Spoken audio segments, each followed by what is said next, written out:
Let's stand for the Pledge of Allegiance and the invocation.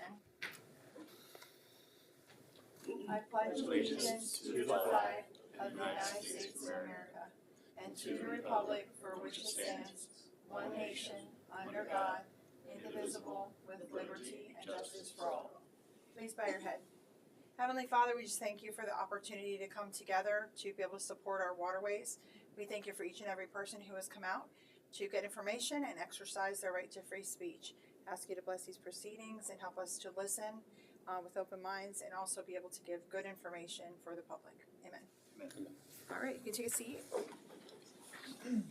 Okay, so we have a smaller amount of members here today, which is because our summer and people are kind of away and things like that. So today we're actually going to move the modification of the agenda approval to the staff, and we're going to allow them to move forward with their agenda without us voting on that.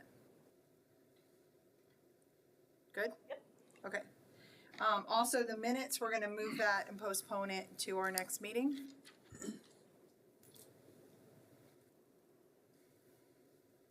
All right, and next, we're going to have our Marine Patrol report.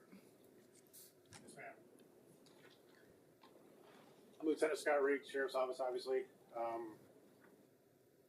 Normal stuff, normal activity. It's super busy out there. We have seen a increase in bridge jumpers. We're aware of it. I think we've written 11 citations. Can you do me a favor? Can I have you come on up to the mic over there? That? Okay. Yeah, that way the cameras are going to catch you too. We have mics. Or he can sit there. That's fine. But he's actually got a couple of pages he's going to want to lay down on the overhead. You just tell me whatever you want me to do. Yes. Okay. So I was in a meeting earlier, and I had asked you to bring over a couple of papers. So we're just going to ask for overhead to be turned on. Oh, okay. Just so we can present those sheets, because I think that was really informational. Great information. Will he have to? Oh, I'm sorry. Somebody should be in the back. Yeah. Overhead. Yeah. Okay. Will he have to leave those for the record, or Yes. not in this case? Okay, so Probably. we might want to advise him of that, just so he knows. Yes. I don't think it matters. We'll get that flipped over. There we go. There we go. Okay, and then you just have to zoom it in or out. You can make my notes out there. Okay, go stand in front of them. You mean leave it out? Okay. And then just pull your microphone a little closer. There we go. Perfect. Okay. There we go. Thank you so Okay. much. All right. So I'm speaking to you folks then. Yes, they'll all hear you. Yeah. Lieutenant Scott Reek, Fernando County Sheriff's Office, Supervisor of the Marine Unit. Again, we've this summer we've seen an uptick in bridge jumping. Oddly enough, I don't remember even getting a complaint last year about it, but this year it's definitely making up for it. So we've specifically written 11 citations for the bridge jumpers in the last month anyway. And as you can see, folks, these are the stats from our monthly StarCom meeting. It's pretty cool. You can see the comparison there between 2025, 2026. You can also compare the months. You can see the slow months. You can see the busy months. But you'll see the numbers are pretty significant this month. There's improvements in every category. But yeah. So can you tell us a little bit about, it looks like there's a lot more compared to last year. So is that to the uptake of the amount of deputies you have as well? That's true. That's part of it. I've got a couple real aggressive Marine units out there as well that are tending to things. So, but yeah, we haven't had 4 Marine deputies like consistently for a bit here. We've also had some school resource officers. Again, I know I spoke to that this morning. When they're not in school, they're out there assisting as well. So there could be 6 people out there a day, maybe. You know, it's just they're supplementing the Marine unit when they're not doing school resource activities. You know, we also get them during breaks, holiday breaks as well. Gotcha. Are you, is most of of your deputies like in kind of one area, or are you keeping it spread out depending on the day, like as far as the weekends? I'm sure you have people out there near the flats and all of that, right? So we do. We go where the need's calling. I mean, of course, we can't get around super easy on the water. I mean, there's no wake zones, and we try to also, behave with that stuff too. So if we're telling someone they can't do it, we're going to try to not do it either. However, you know that, the river's 7 or 8 miles long. It's tough to get through there and then get to the flats. So logistically, it is tough. Now, typically, a lot of times FWC will work with us, and we'll say, hey, we'll take the river, you take the flats, or vice versa. That's good. However it goes. So we do work with our partners out there, our law enforcement partners, and try to give the community the best service we can. Okay, sounds great. If you don't mind taking a seat over there, Okay. unless either of you have a question for him. Okay, if you want to just take a seat there, then we can go ahead and open it up to public comment. So if anybody wishes to come up and make public comment, we're going to open it up to public comment. You'll get 3 minutes. Can you turn the overhead off, please?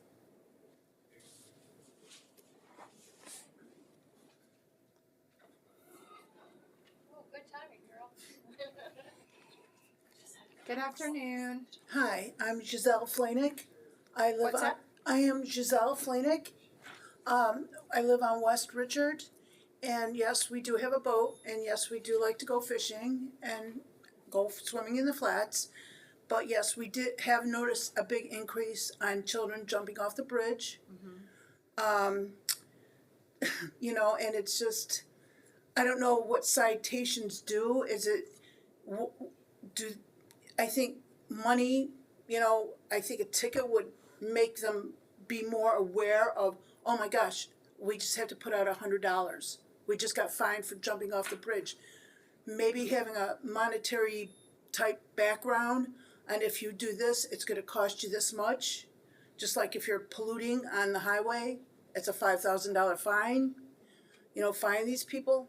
I don't know if that's the answer, but it is an idea. We were out on our go boats Sunday on the river, and there's people blatantly just opening up cans of beers, drinking beer, and that's another issue, So I understand there's a lack of police officers to patrol the river and the flats, but still, I would feel very badly if one of these children were seriously hurt or killed from doing these stupid things. And they were jumping off the tree, the kids up on the river also, not the one tree, but another tree that went twice as high. So these are issues that I'm concerned about. I've lost a child. I know what it's like. I'm so sorry. That's okay, and it was quite a long time ago. But still, I think, as a parent, my gosh, where are the parents? What are they doing? That's my big thing. So I just want to let you know we have seen an increase on all of the above. Thank you so much. Thank I you. appreciate it. And he will address it as soon as we're done with public comment. Okay, thank you. Thank you. All right, you can come on forward. So I know you came in a little bit late. We're doing it kind of the same way as, we don't have to swear in or anything Okay. because we're not quasi judicial. But we're doing 3 minutes, so don't start at 3 minutes yet. If we did, okay. You don't have overhead or anything, do you? We're able to, yes. So as long as it's the Marine Patrol report. Can you turn on overhead, please? This is one, just one Hang of on many. 1 sec. She's gonna Yeah. change it. Yeah. Okay, there we go. Okay. All right, you can go ahead and start it. All right, Marissa Plaquiotis Rodriguez. I'm not wearing the Crime Watch thing because I'm touting that we're Crime Watch. That's not the point. I'm only wearing it because we get calls every day because they think that we're the deputies, and we're not. I'm not. I just go right ahead and call deputy whenever I get a text. This is about Rogers Park bridge jumping. So we have awesome deputies on the river, and I talk with them, almost daily, different things that are going on, live right on the river. The point of contention right now is this park and the bridge jumping. Bridge jumping's been going on for decades, we all know that, but the river's never been busier than it is right now. Mm-hmm. I was with the BOCC yesterday saying the same thing. Heard from Rob about attendance. not being able to be kept at Rogers Park. Marianne Johnson started this in 2020. There was an attendant there at some point and they quit. One of the long-term Marine deputies has told me that when there was a lifeguard there, that there was some form of deterrence. She did not arrest anyone, she didn't give tickets, she couldn't do that, but what she did do was deter. Blow her whistle, they came off the bridge or they stopped going. When it was out of hand, she called a deputy. Your petition years ago, Marianne, wanted that same thing that we want today. But we're looking at 6 years of progress, crowds, and our park is just out of control, worse than ever. Right now they have, and Deputy Snell was there yesterday with FWC as they lined up 15 strong. I couldn't print that out, my printer wouldn't do color, on the bridge yesterday. They lifted up the county wire fencing and they could go right through. So Public Works has been called to fix that. So they're standing on a road where they're going 40 miles an hour, not 30, and they're lifting up the fence to get on the bridge. I don't know why they weren't just climbing on normal, like they normally do. There's got to be a way to stop them. I mean, this is silly. $60 is not enough of a penalty. The parents are videotaping and having their children do this. And someone mentioned the BOCC should be some kind of reckless endangerment thing for the parents. Something's got to give. Our good friend, and I have the little video, but I don't think we have time to show it. He was paddling, and like he does every single day, puts in at Rogers Park, and here comes a child, 16 years old, right on his paddleboard. Catapults him into the air. He could have been killed. Many have been actually maimed, and yesterday a tree jumper was rushed to the hospital because her entire stomach was gashed open. So I'm not talking about tree jumping, I'm just talking about Rogers Park today. It's a concern. Thank you. All right, thank you. You keep that, or that's not the same? Okay. Can you turn off I overhead, think please? we're okay. I don't think we need to keep them because we're not quasi judicial. Don't believe so. I think 'cause it's just informational. Okay. We don't even have quorum, let's be so for real. Asia Moore, Start. Brooksville, Florida, for the record. Specific to the Marine Deputy's report, and I really wish I wouldn't have been on the phone and distracted to grab my big old fat stack of papers with all the highlighting on it, because I'll pull the meeting minutes and I will email them to all of you guys on the discussions that have been had at multiple Waterways advisory meetings and have gone nowhere. But there are 3 nonprofits in here that are associated with Crime Watch. There are 3 different organizations sitting in this room right now who all have some kind of tie or glorification of getting to rock that Wiki-Watchy name with their nonprofit, but yet they throw some boxes at the river, they think they're doing something, you stand out there for a little bit, but nobody's helping the sheriffs do education, and you know what everything lacks? Education. It's been my key thing for a long time. Why aren't these nonprofits sitting up there with a 10 by 10 tent giving education? Why isn't Save the Manatee there? Why isn't Sierra Club there? Why isn't Wiki-Watchy River Rescue Team there? Why isn't Wiki-Watchy Crime Watch or the other Crime Watch that we have, McGruff stuff, whatever? Where's that? I also can tell you that in my 12 years in Hernando County, 11 years speaking loudly about the waterways, the Sheriff's Department and Sheriff's staff have contacted me 0 times to partner up with education. I'm not going to do the legwork anymore. I've done driven to Tallahassee, FWC, all over the state, chasing this stuff down, stopping us from spending $75,000. You all got to reach out to us. I also have a nonprofit. I also would be willing to help with the education. But I'm not going to get in trouble for setting up on our parks property or be the one that goes out there and does something like I did for 67 days with a hurricane and have the sheriff come tell me I need to stop doing it. So there needs to be information out there. Guess what we still don't have? There still isn't any information on our Adventure Coast website or our Waterways website on how to responsibly recreate on the river. And when you click on all the links that are provided on all of the websites, 404 unhidden, 404 page not found, nowhere to get to it. Y'all, we suck at education. But I know that there are too many people that have been sitting here in this room now, that have been sitting on the boards and sitting here doing all of this stuff. It's time to take some personal accountability and partner with these guys to figure out how we can bring education to Rogers Park, because that's what's missing. Stop shifting the blame. All right, thank you. You can hit. All right. You can come on forward. Actually, anyone else that wants to can line up. You can line up in the center. When do I start? You can go ahead and start. We're responsible. Go ahead. Okay, we have a family home on West Richard Drive, which is a very wide part of the river. And what we see happening out there is pretty concerning. The alcohol is definitely out of control. There are too many big boats going upriver, and they are ruining everything the state park has been accomplishing. I watch them. Anybody with a little plastic credit card can rent a boat, even though they don't know what they're doing. I've seen them run into trees, bank them. The list goes on and on. The bridge jumping, I call every time I see a kid on the bridge. We took our boat out last night. We go down to Rogers Park to take the boat out. We have a boat. We don't take it upriver. I think it's rude. That the river is not made for that. We have a gem of a river. I just feel like we should protect it more. You go upriver, you go to the springs. You don't go anywhere. It should be protected. And we are not doing that as far as I'm concerned. I watch guys drinking beer. One guy was going to jump on the back of a manatee in the popular spot where everybody goes to. We know he was. We were watching him. I yelled at him, which makes my better half very nervous because he'd have to defend me. But I know he was going to do it, beer in this hand and wobbling over like his friends were telling him, don't do it, bud, don't do it.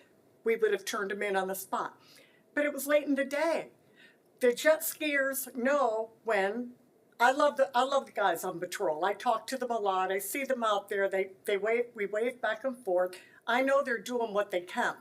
Those jet skiers go up into the park and their engines need to cool off, and they're ramming up there. When we start to see the river turn brown, we know what's going on after we've seen a group of them go up. And now there's an airboat going up, and we're like, if he starts to go up and others go up, this is really getting out of hand. You know, we live there, but I feel like we don't have the rights that a kid in a $40 kayak with a 12-pack of beer has. He's got more rights on the river than we do, but we care about it. I just feel like more needs to be done. It's a gem. Our river's changing, by the way. It's changing. And somebody should be doing something about the changes that are happening to it. When we bought the house 3 years ago, that river was blue out front. It isn't blue anymore. It looks horrible sometimes. And it's too much traffic on a river that should be more eco-tourist. People, we shouldn't have the two strokes, the big boat. You don't need a giant boat to go up that river. Thank you. All right, thank you. If you've already come up, that's the only, I'm sorry. Okay. But we're going to address everything. Is there anyone else that hasn't spoken yet that wants to I go? just wanted to add, I'm sorry. If we do that, it's going to end up being a bunch. But what we're going to do is we're going to have him now address that and the waterways as well. So I'm going to go ahead and close public comment. I'm going to bring it back to our staff and you can go ahead and start. So I did some notes here. I think pretty much everybody was kind of saying the same things. We had the bridge jumping, the alcohol, all the issues on the river, the danger. Bathrooms, I do want the staff to address the bathrooms. Little tree jumpers. Education on the waterways, informational aspects on the website of how do we treat our river, that kind of thing. And I do want to say something myself real quick. When I went over the bridge, I think it was on Saturday or Sunday, there was 4 kids on each side getting ready to jump in the water. And I've never seen it that bad. Like it's really bad. So anyway, all right, I'll let you go ahead and start, and then Carla, if you and the staff could address some of the other issues after that. Okay, Thank you. spoke about the bridge jumping again. We're aware of it. We're trying to take action. Again, some of you folks were a little late, but we did write 11 citations in the past month for it. So again, I'm not saying that there isn't more happening. I'm not denying any of that. You can keep turning this way, just because of I know they're filming you guys now. So Okay.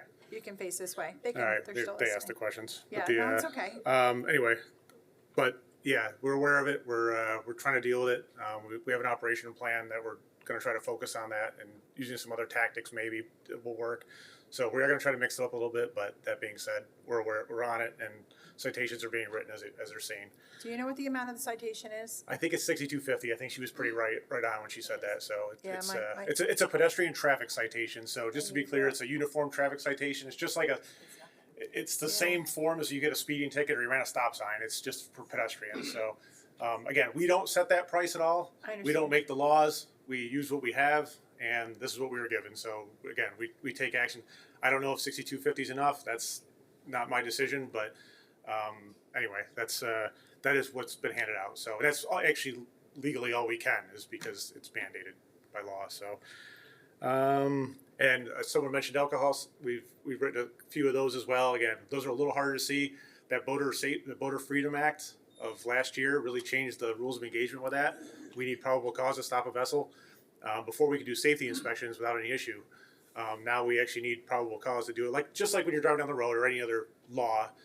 They just applied that now to the waterways. In the past, if you were on a boat, we could stop you and say, hey, where's your vest, where's your whistle, where's your whatever, and if they were required to have it by law, they had to produce it. And again, sometimes that uncovered other things that we can't just do anymore. So again, the rules have changed. We're trying to adapt to them.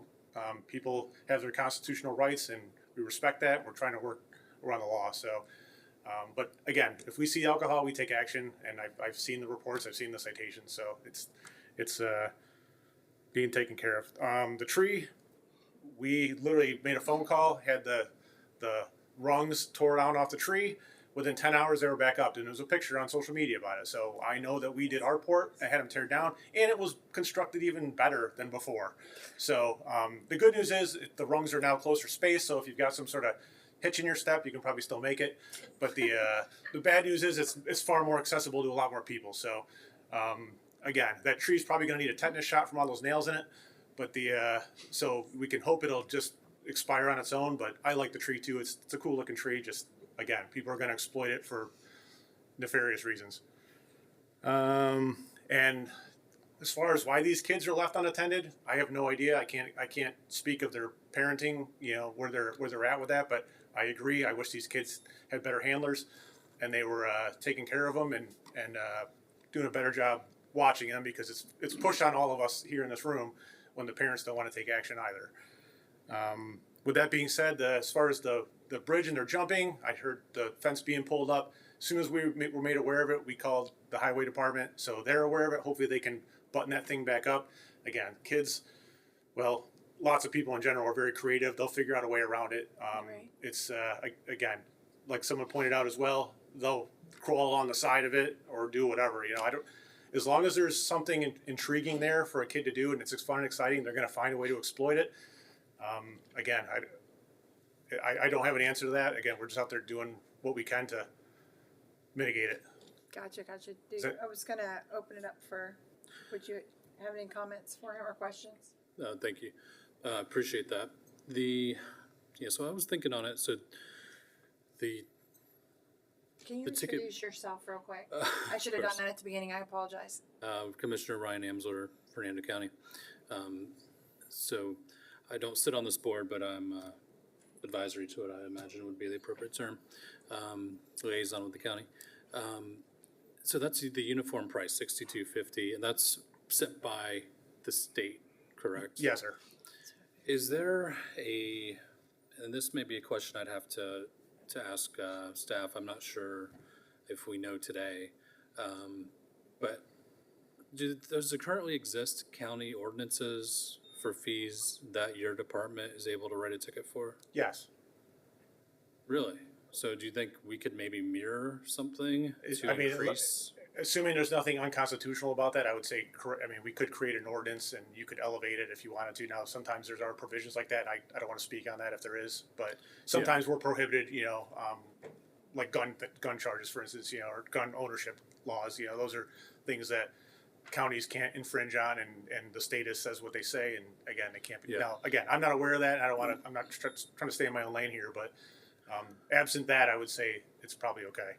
So it sounds like something maybe I could ask legal to maybe talk to your office and you as well, and see what we can do there. Because I mean, just off the top of my head, I don't. It's not just that the kid is being reckless, like a lot of teenagers can be, and jumping from something and taking their chances with their life. They're also endangering other people underneath them. Is really what really pushes it over the edge. And it's been there a long time, but there's a lot more traffic now coming under it. So it's just much more dangerous in general. And there's always been people hurt. We all know it's dangerous.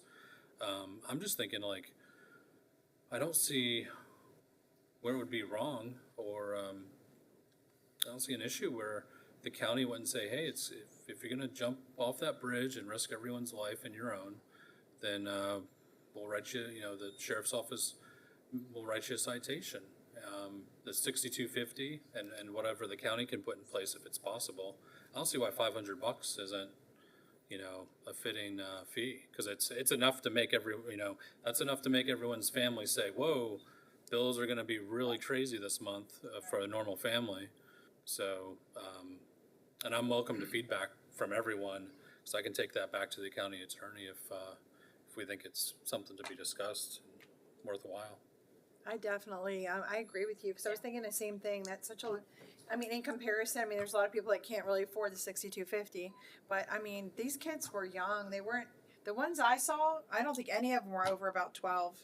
They were young. They were very young, and which means most likely they've got either a big sister, big brother, parents. Somebody's probably there with them. Yes, they may have come down the street from a house, but probably a lot of them, their parents are there and think it's no big deal because they did it when they were kids or whatever. But if you really could knock that fine up high enough, then the parents might start doing their job and staying on the kids, whether they agree with it or not. Just like, hey, it's not worth getting that big fine. Yeah. It would need to be substantial, I think, enough Yeah. to make a difference. And someone made a good point about the parents. I think that would get the parents That would involved get the pretty parents quick. involved. Yep. And I don't want to take away anyone's freedom to have a good time, and it's land of the free.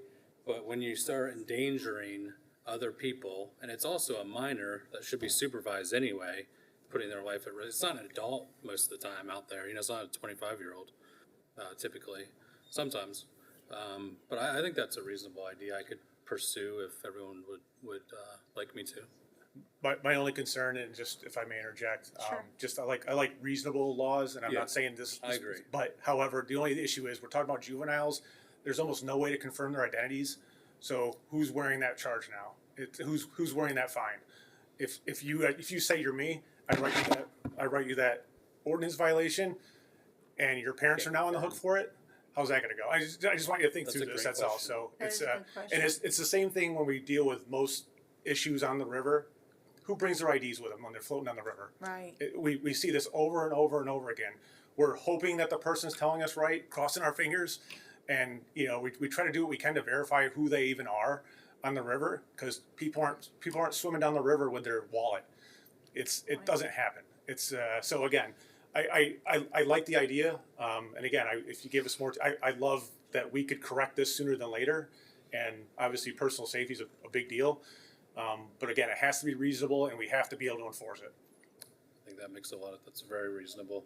Yeah, I think bringing it back to the BOCC, having that discussion, you're going to have 5 commissioners, all talking about this and coming up with ideas, and then they'll have legal there too. They could probably go over this and try And to. just to add to it, I've definitely never want seen your an adult advice do it. on- What's that? We'll definitely want you and your office's advice on. Okay, Yeah, again, I'll do what I feedback on can, it, but too. I think we don't really get in the law of making business, but again, I just like to have something that we can, Yeah, that's people propose things all the that time, makes and I'm like, sense. how am I gonna do this? Yeah. How do you So- actually? What's it going to look like in Yeah, practice? and I rarely, again, I don't think in my career I've ever seen an adult jump off the bridge, so just, Yeah, it's, kids making bad decisions. Anyway, yeah. We got to try to do something though. If we don't move forward with it and get it with the BOCC, then we're not going to have a change, and somebody's going to get killed, whether they're on the top part or the bottom part, yeah. because it is really out of control. Now, and just to add to this, I don't know if there's any dangerous. engineering that can be done with that bridge to thwart jumping, my other if we can. Yeah, Again, people obviously I've looked at it numerous times. I thought about putting the cage over the top. People drive down there with boats. Some are tall. Again, I wouldn't want to limit access to people in the water, but, again, maybe there's an engineering, philosophy we can apply to this and create a situation where people can't. I mean, obviously it's gonna cost some money, but it's, despite the fact that even if we create this ordinance, if we're not around, I got you. people are jumping. Yeah. Especially visitors that, tourists that, again, I don't know if we have a lot of tourists jumping, but it's, it could be a thing. We discussed that, remember, Chris? Pull your microphone closer.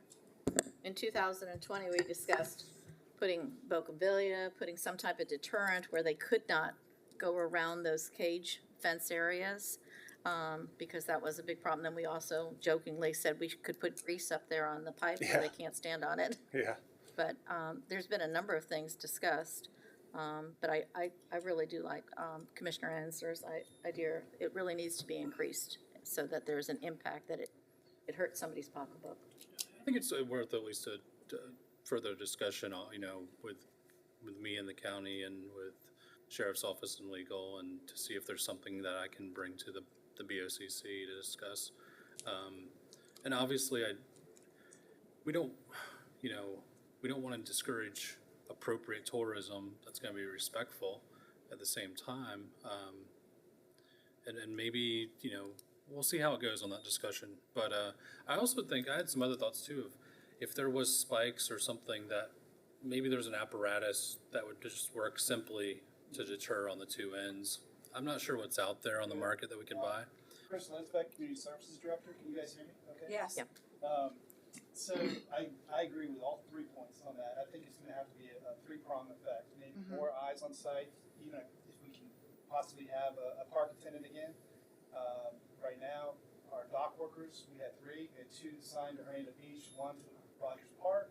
We moved those to man or staff the splash park for a year now. So we basically had to move operations to the areas of priority.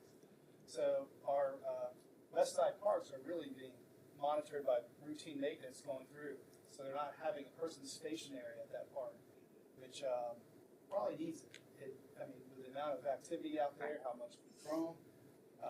And I think it will not stop it because we're not park rangers. We're not going to be able to issue a citation from the parks, but it does help curtail it, like the said about having eyes out there, having a representative from the park. It does help.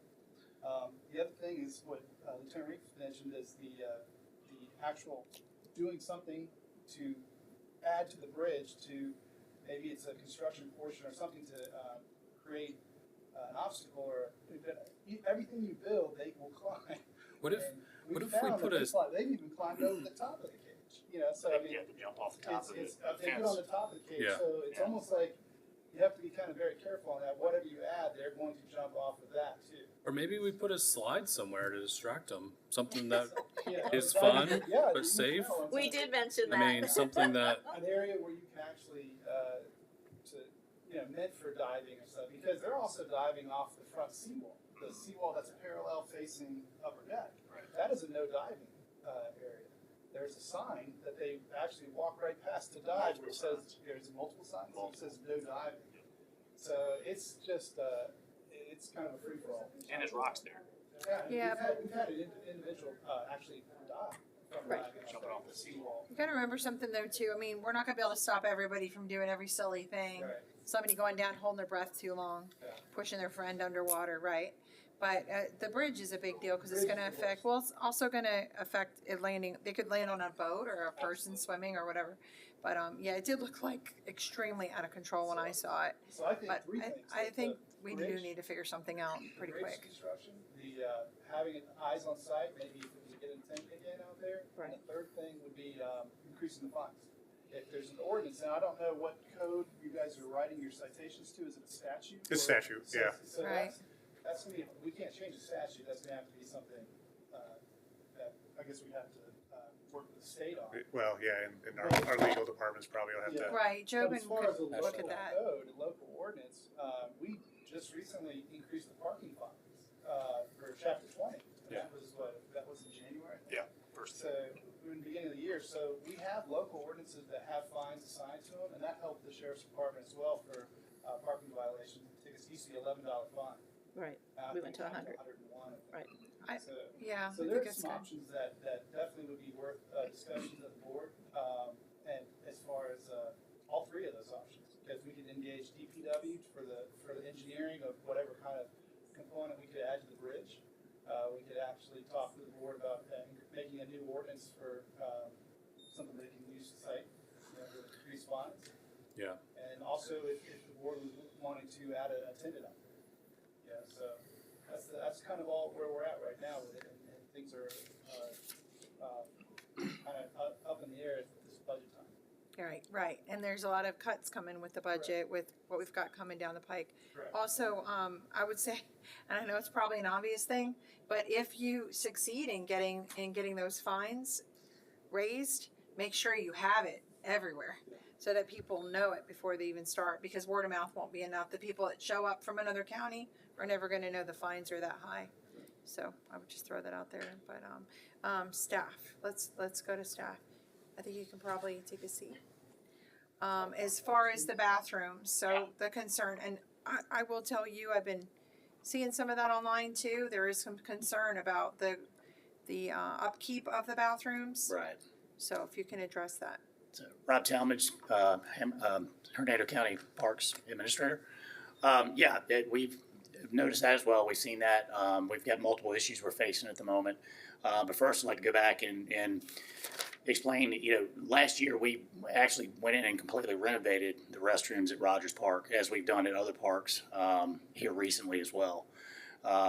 There was some storm damage during the last hurricane, Helene, and we completely stripped the walls down, put up FRP, like a fiberglass composite on the walls to make them easier to clean and to maintain. So the interior was completely redone with the exception of the floor. We've been trying to identify a flooring system that would stand up to the continuous moisture that's in the floor from all the swimmers coming in, dripping water, and so on and so forth, and being submerged during storms as well. We've since found a product we can use, and we'll be installing that at all of our restrooms very shortly. Chris kind of alluded to one of the major issues that we have is the amount of staffing that we have currently at Rogers Park. The general maintenance staff that's assigned there, we have two, but we have a 7-day-a-week operation that we run. So there are days where we're down to one person in the west side parks. We try to stagger it so the weekends are covered by two to try to handle the high traffic times. But one of the big issues is that we can't even get in the restrooms to clean them. The staff will go in there. They go in there in the morning. First thing, they start at 7 o'clock. They're there by a little after 7 to 7:30 to clean the restrooms. They'll get a good cleaning done then, and then when they come back around later after they've cycled through the other parks and boat ramps and such, the park is so packed that people won't even let them in the restrooms. They put signage up to get in the restroom. The people will move the sign, and of course that's a problem if you're in a restroom of the opposite sex, obviously. So there's a lot of issues we're facing just to try to be able to maintain those restrooms. We have seen the online posts. We've made a strong initiative to get through, do a heavy duty cleaning on the restrooms here recently, power washing and so forth. But again, it goes back to the amount of maintenance staff we can throw at the problem, but also the amount of use at the park. I mean, it's a lot of heavy use at all the restrooms out there, especially at Rogers Park. Gotcha. Any questions? I always assumed that we had folks that basically cycled through the parks in certain areas during the daytime. That's correct. To check the restrooms and tidy up and whatnot. So there's some people stationed, so there's two stationed at primarily Rogers Park, or do they move around? No, they're constantly moving. They have to rotate through all the parks in that area. In that area out there? Yeah. So essentially, the way we're broken down is we have three zones. Okay. The west side zone, everything on the west side along the shoreline, Bayport, Pine Island, all that's included. We got our central zone, which is going to be, Veterans Park, the dog park, everything kind of a little more east. And then we've got the east side, obviously, which is going to be, Ridge Manor back to like Ernie Weaver, Lorenzo Hamilton, yeah, all that. How many folks on staff do we have for each zone? Do we know? Well, for each zone, Or is it total? for our general maintenance routes, it would be 6 people that you have 2 that rotate in each zone. For the But 7 day but it's a staggered shift for a 7-day week, so they work 5 days a week. You have to have a weekend shift. Right. Yeah, so some of You our have like a weekends are in the week. Thursday, Friday, Saturday, Sunday, Monday shift, and then you have a Monday to Friday shift. So there's 6 total? Yes, and then we have others that are assigned to the athletic complexes that assist with field prep and so forth, and general maintenance there. We have a vacancy right now. Right. But the vacancy we were not allowed to refill it. So there's. I don't think Brian heard you on that. I'll say it. So, Chris, you wanna repeat that? yeah, Hang go on. ahead. We have vacancies right now, or what was it, part-time? It's one. Yeah, one vacancy, part-time. We're not directed not to fill anything until we get this budget system. Are they male Thank or you. female or? So they're all male right now They're all at the male. moment. Yeah. You're thinking about I'm thinking about them not being able to get into the bathrooms because, I mean, if you go to Disney, they're obviously nonstop. I'm just giving a crazy example, but, but they've got a woman in there that's cleaning up the women's bathroom. Right. Yeah. It's just a thought. I know Unfortunately, we you're don't have that ready at the moment. Yeah. Well, Because- I know you've got an opening. Well, I was kind of thinking similar to you that a lot of places will close down the bathroom. It sounds like people are still just going in. But I've also been we've been places where they're cleaning while you're in there. So With it's the a same good sex, it's a good point. Yeah, same sex. Yeah, that's why I was saying, the same Yeah. sex. If you had a woman going in the women's bathroom, they could be tidying. I mean, there's a lot of places you go and they're waiting for their tip. They're in there the whole time. Well, Rogers Like the Rogers airport. Park is unique as well because it's also kind of a changing room. People come in there and they occupy the restrooms Yes. for a fair amount of time while they're changing their clothes and so forth. Yeah, I'm sure it gets complicated. So that holds up, and then you get the backup of people trying to get in the restroom, and so our staff just really they don't even get a chance to even get in the restrooms because they're just so busy during the peak of the day. Yeah, they get in there in the morning, and they don't have too much of an issue, but after that it's madness. I think it would be worth it to see if we can find some of the people that are concerned about the restrooms and actually find out like what are they seeing, what are they complaining about, what are the conditions? Is it sandy feet going in and out and it's been hours now and then there's lots of sand on the floor, or is it really dirty? Like what is the reason that they're complaining about it? Right. Is it just a general that it's not in good shape? And maybe that's not the bathroom they're talking about at the time. Maybe they're talking about one that's maybe still damaged. I don't know if some of them are still Right, damaged from the and storm. I've seen some pictures from some of the other restrooms. I think Jenkins Creek was referenced in there, and Jenkins Creek's suffered significant storm damage. And a little backstory on that: we were originally thinking we were going to have a concrete precast restroom that would be able to be put in place of it to replace the damaged restroom, but unfortunately that didn't pan out for us. So we had to go back and we renovated the existing structure. So that the same thing we've gone through, renovated it, put the new walls in. We'll be putting the new flooring in, but it's got all new fixtures and some of the pictures I saw online were not recent photos of what's actually been done there. Okay. All right. Any questions? Because I know we need to move on. Rob, I have one question. On the bathrooms at Rogers and the composite that we discussed. The flooring. What's the time frame? I know budget's a situation, but are we looking at that as a priority, Rogers Park? Because could we do the same thing we did with other things there, where we have organization entities, and we pay for it? I mean, I'm open to discuss. I mean, Okay, that's, so let's meet on that. Okay. Okay. Yep. All right. Any other questions? I think that's it. You can Okay. go ahead and take a seat. All right, we're gonna move forward. All right. We're gonna start with our new business. So Miss Carla, are you gonna start us out? So number one, the BOCC met on April 28th to discuss the changes made to this committee, the Waterways Advisory Committee, in regards to location, dates, and times. And they approved revised dates, locations, and times. And so this is the first one in the new situation of all three of those things. So we're in the chambers. It's the third Thursday now of every other month, and as 1 p.m. The dates and times and locations have been updated. The website is updated. There is a list here as well. So that's just a heads up to everybody. I just gotta grab another pen. My pen just ran out of ink. I gotta take notes. I apologize. And so then in our November meeting is when we'll discuss meetings for next year. Just a heads up on that. Okay. Okay.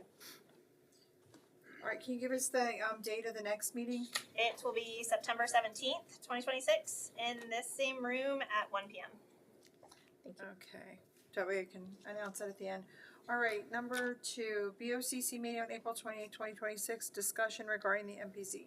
Yeah, so the MPZ Manatee Protection Zone is something that's been discussed over the last 6 months plus. The commissioners did vote not to move forward with the Manatee Protection Zone on the Mud River.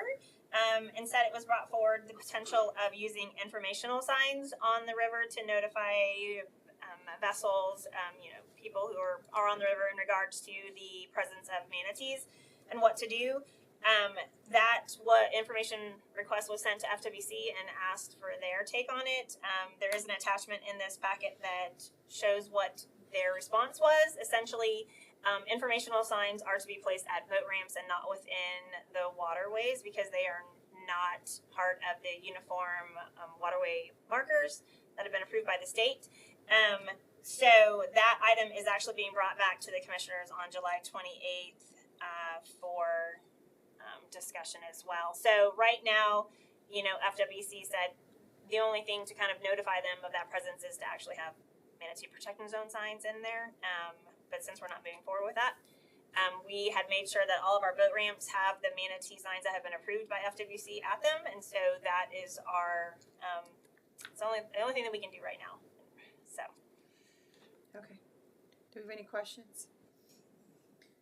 Okay, we're gonna go ahead and move forward. Oh, sorry, Kath. I do have a question. Carla, I did notice Waterways did recently put a sign in Mud River, a speed sign.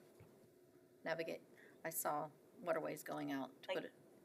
an idle speed no wake sign, or what kind of sign? It's a speed sign. Like that actually has a number? No, it's just, no wake sign. They had it on the vessel. Idle speed, no wake, is that what you're saying? It Yeah. might have been It might have been a repair. I just noticed that it was going out, and it was We always last. carry late last- signs on the vessel, just Yeah. in case we need to replace one, but that doesn't mean we're replacing. Okay, all right, thanks. Mr. Amsar, do you have any questions? No, I'm good. Okay, all right, we're gonna go ahead and move forward. Waterways Advisory Committee vacancy. So we had a vacancy from a couple of months back, and this was brought to the commissioners, and on May 26th, the candidate was chosen, Megan Champagne. Unfortunately, she was out of state today, so she is not here, but she filled the vacancy. Okay, Thank you. great. All right, we're gonna go ahead and go to 4 now, and 4, we are gonna be opening that up to public comment, since we'll be having a discussion. Yeah, so this was in regards to, I guess several years ago, there were half-mile marker signs placed on the Weeki River, just so I can identify where you're at along the river. We did reach out to FWC and ask, is there a permit for these? Because I had no documentation for it. We gave them the locations of the signs that were there, asked them, can we replace them? Can we put them in? They essentially were like, listen, any kind of signs on this waterway has to follow the Florida Uniform Waterway Markers rule. And those signs, the sizing, the whatever, were not meeting the regulations. So we can't put them back as is. We can permit signs like that if that's, at the pleasure of the committee. That will have to then be taken to the board because we will need to have a permit issued for all of that. So there are steps that need to be taken if that's something that we want to do, but as is right now, we cannot put back the old signs that were there. Okay, so this sounds like something we're probably gonna have to push off to the next meeting, so. I want to speak on that. Carla, I met with Swift Mud yesterday. If we do not put the signs in the water body, we could possibly put them on district land. Could Yeah, that be a replacement avenue that we could go? Yeah, so anything on the water management property, you would just discuss it with them, and as long as, you know, you're on their property and not within the area that's considered, so it would be anything lower than probably the high water mark line. I'm not sure what It is the high delineates water mark line. the state line out there, so you would just have to be outside of that, and then you're on private lands, and so we wouldn't have anything to do with it. So, and then if there are signs that go down though, those signs go down, we would also not replace because it's on private property. Correct. Yeah. Okay. But if we can get the approval, it's with them right now. If we can get that approval, then I would, as I had said to you, we would pay for that. So we don't, I know those signs were like $135 the last time. They probably have gone up when they go through the sign department. But that's something that we could just, you know, go ahead and pay for as an organization. Through the Hernando County Sign Department? Through Weeki Wachee River Rescue Team, we go ahead and pay that. So that's under Public Works, so I don't have any say on the sign Okay. shop, so that would have to go through another department. But Okay, I just want to make sure that we're on board, that if we don't put them in the water and we do put them on the private land, then that's a go, you know, as a possibility to yeah, go we ahead and put 'em essentially back. are out of that decision and Okay. discussion. Yeah, and we can't, I mean, we can discuss, but we can't make Okay. any decisions, so can we move that forward to our next meeting? Yes. So that way we can have discussion on that. I can open it up to public comment on this, I know I told you all that you could do it, but I do wanna let you know that, the public comment typically, I could talk to Mr. Amsler and see, but typically the public comment would be, in pertaining to holding off on postponing, cause that's what we'd be opening up to, cause we're not gonna discuss it or make any decisions today. Yeah, you can make all the requests Is you that want. fine? You can make all the requests you want. Asia Moore, Brooksville, Florida, for the record, make all the requests you want. There is no internal policy for decorum, nor is there anything standing on how meetings have to be conducted. Clearly, we don't have quorum for this. But on signs, again, now I'm hearing, oh, nonprofit will pay for it. Good on you. We had no problem getting signs for that same organization adopted the river PDQ. Those signs, the Adopt a River application went in, and those signs were on the river within 60 days. The second set of signs were for the second portion of the river to where they encompassed the whole river relatively quickly. I have a real problem with Swift Mud saying, sure, go ahead and put those signs on our property, but Swift Mud saying no to putting signs up that say, hey, you shouldn't jump from our trees. So if that is the case, I want the documentation of that meeting, who was spoken to, so that I can make sure that that is addressed with the governing board at Southwest Florida Water Management District as well, because staff advised us that they would not allow any signage to be put on the property because it creates pollution of signs, and that was including the ones to stop the tree jumpers, which you know as well as I do which spot we're talking about. So if they're now willing to put mile markers, then why aren't we putting ones, you know, pertaining to education? It's actually a good point. All right, anyone else wishing to come up? It's supposed to not be about the signs, but since we've already gone down that rabbit hole, let's just go ahead. I just have a quick question. It's no problem. So say a child jumps off the bridge, hits our boat, gets hurt. I'm gonna have you refrain. This particular time that we're talking is about just this signage for the river, but we will open it up in a little bit for public discussion. Because I have to go You to the can bring up doctor. anything. I just have a doctor's appointment I have to get to. So I just wanna know who would be liable if that children got hurt, if they fell on my boat as we're going underneath. Will we be liable? Who would be liable? Could we get sued and lose everything that we worked hard for? That's my only question. So, thank you. All right, thank you. All right, if you wanna go ahead and answer her question, you can do that. From here on out, we are trying to do things kind of really organized, so I do understand. Go ahead, he's gonna go ahead and come back and talk to you, that way we can keep moving on. Catch you outside? Yes. The back room? Yeah, that would be perfect, thank you so much, I appreciate it. Thank you. Thank you. All right, we're gonna go ahead and move on. We're gonna go to number 5, Minnow Creek Conservancy. Yeah, so Minnow Creek Conservancy is a nonprofit that approached us to do some work on Jenkins Creek. Park. And so we brought to the board on May 26th a licensing agreement with them in order to kind of just lay out what was going to be done in regards to the project or whatnot. And so the first project they are working on is the pedestrian path that is on the west side of the pedestrian bridge at Jenkins Creek Park. Kind of the bridge that goes over to that little island. There's like a footpath trail right now. So what they are going to be doing is bringing in oyster shell and like beefing up the pedestrian path, removing trash, any kind of debris that's out there. They're going to be removing, essentially stabilizing that path to help with pedestrians out there and whatnot. So that's going to be the first phase. We met with them yesterday, and it's looking like this project will be a go in August. And so once we have, timelines set down or whatever, we'll be able to provide a little bit more detail. But it is a nonprofit that reached out to us and wanted to do some habitat work and restoration. Okay, do we have any questions?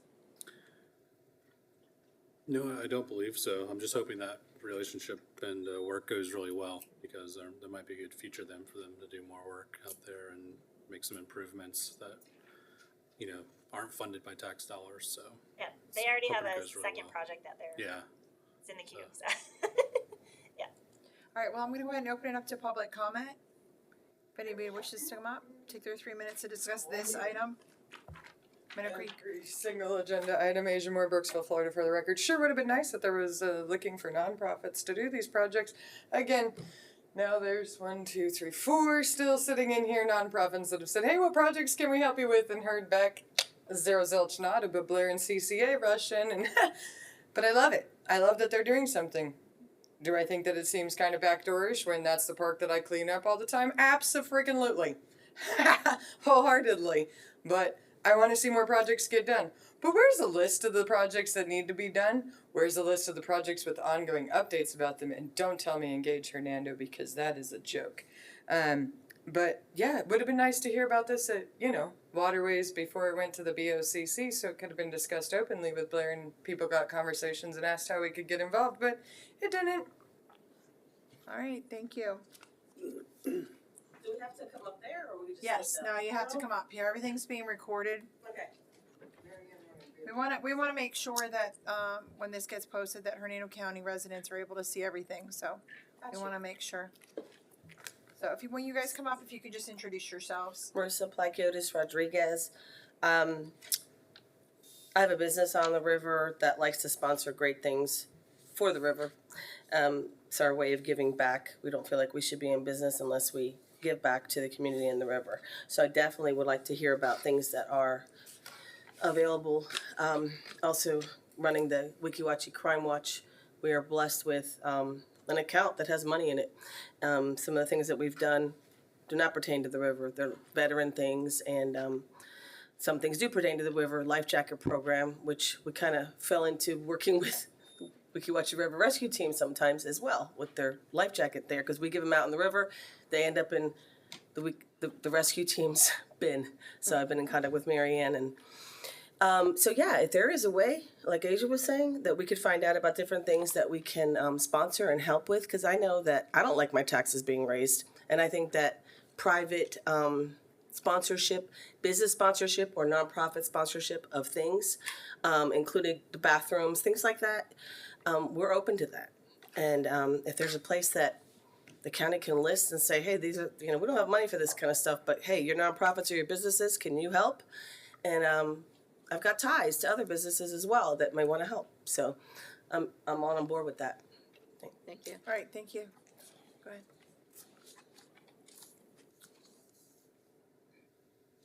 All right, anyone else wishing to speak pertaining to this item? Okay, I'm going to go ahead and close public comment. I'm going to bring it back. Any further discussion? Is there a way that we could work with some of these groups to be able to help take a little pressure off I'd like to respond. the county? Chris Lundbeck, Community Services Director. I can answer Asia's questions on that. Meadow Creek Conservancy, they actually approached us. We didn't have any. These projects are completely their idea, their concept. They came to us with it. We decided to hear them out, get the scope of work, and present it to the board for their approval, and that's where that licensing agreement will come from. all of our projects in-house or larger are capital improvement on our capital improvement list, or any in-house ones, you're welcome to always meet with us. We can go over what needs to be done, funding and other things like that. We're open to partnering. So it's not something that we started or behind the scenes thing. We said, hey, yeah, you can do this and this. They actually came to us, and we think they're really, really positive and pretty impactful. So. Okay. How's that dumpster coming in Linda Pedersen, Chris? I can answer Asia's questions on signs too. Okay. Yeah, I don't We're want to trying back to and do Talk all about the the way. Yeah, Oh, Ask for all yeah, this. otherwise it's gonna be recorded. I don't know those. All right, do you have any comments, Yeah, I would say I Commissioner?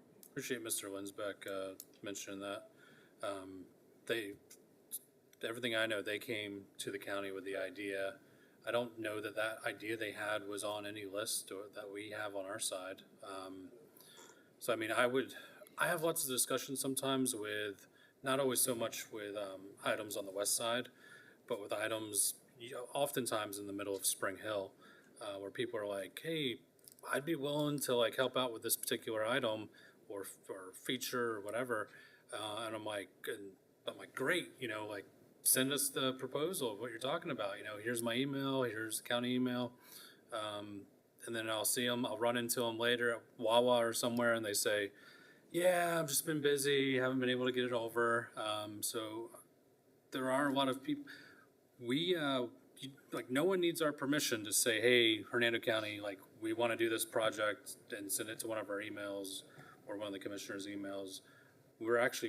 I can't speak for the other board members, but I know I personally would love different companies or different nonprofits to say hey, we have this idea, or hey, we saw this project on your list and we'd like to do some sort of arrangement or partnership or anything. So I mean, I know personally, I'm open to all kinds of ideas, so approach me anytime. All right. All right, any staff comments on that? I'm just gonna address Asia's comment on the Swift Mud. So it's not set in stone, it's just a discussion. And I also, This is a separate agenda item, please stick to the current Yeah. agenda item. Yeah, we just can't have back and forth out there, only because they're recording it at this point, so things have changed. So it'll be just like BOCC and all that. So, we can save that kind of stuff too for when we do our comments at the end. All right, well, if we're ready, we'll go ahead and move forward. Number 6, letter from the FWC. Yes, so we received a letter from the Florida Fish and Wildlife Commission, FWC, supporting the relocation and reuse of the swim platform that has been historically located at Linda Pedersen Park on the water side of the boardwalk that's being redone right now.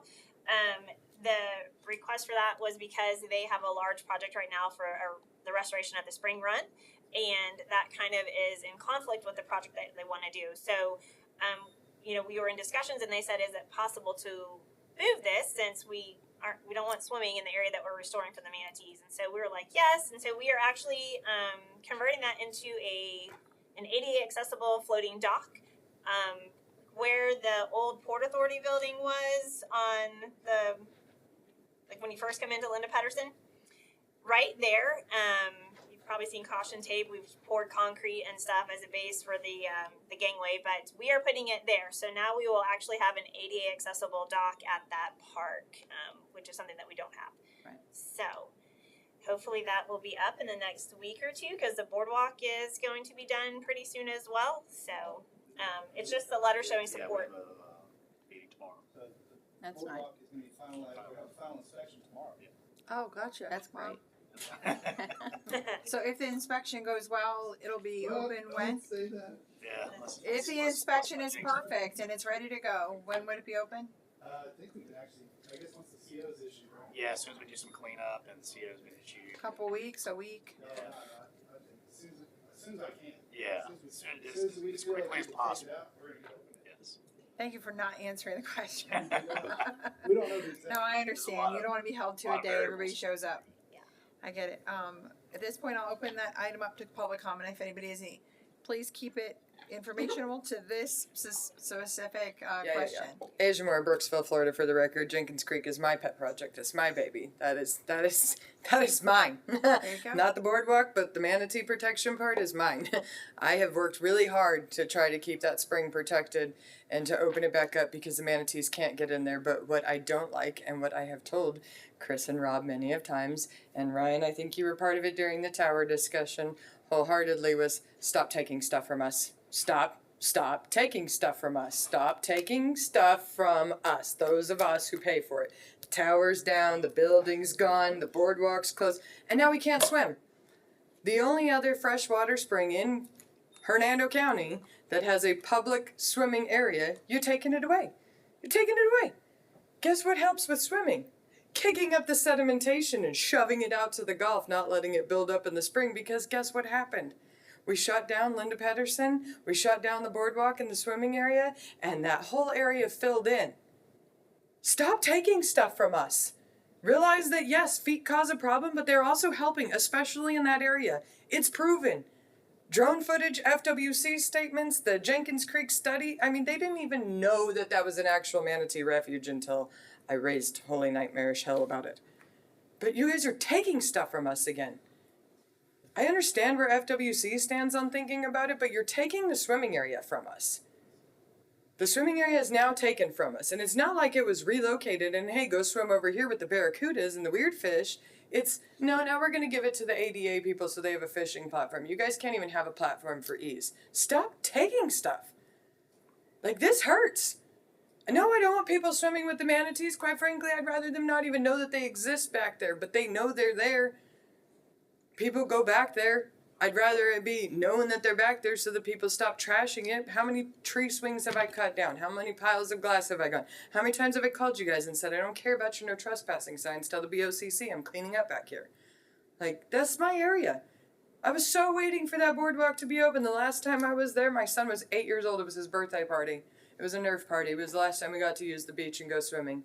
And then it's been closed. And then the springs filled in because not everybody's playing in that area. Not everybody travels down and goes into the actual spring, but they play right there where the palm trees used to cover. And now you're taking it. And why? Because FWC says this is a good idea because of our study? No, FWC, your manatees can still have access. In fact, the manatees could have better access if they'd clear the other side. But we don't want to do that. We just want to keep taking things from people. Stop taking things and give me back my tower. You want me to pay for the tower? Chris, call me. Give me the price tag. I'll build the tower. Okay.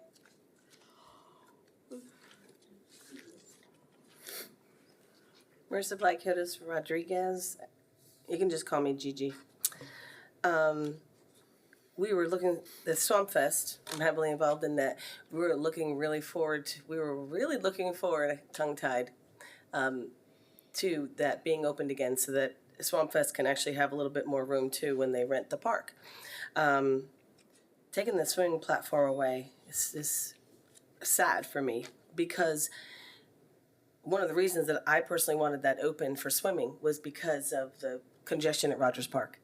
I swam there with my children at the Jenkins Creek before I even owned a home here in Weeki Wachee, and we jumped off that platform.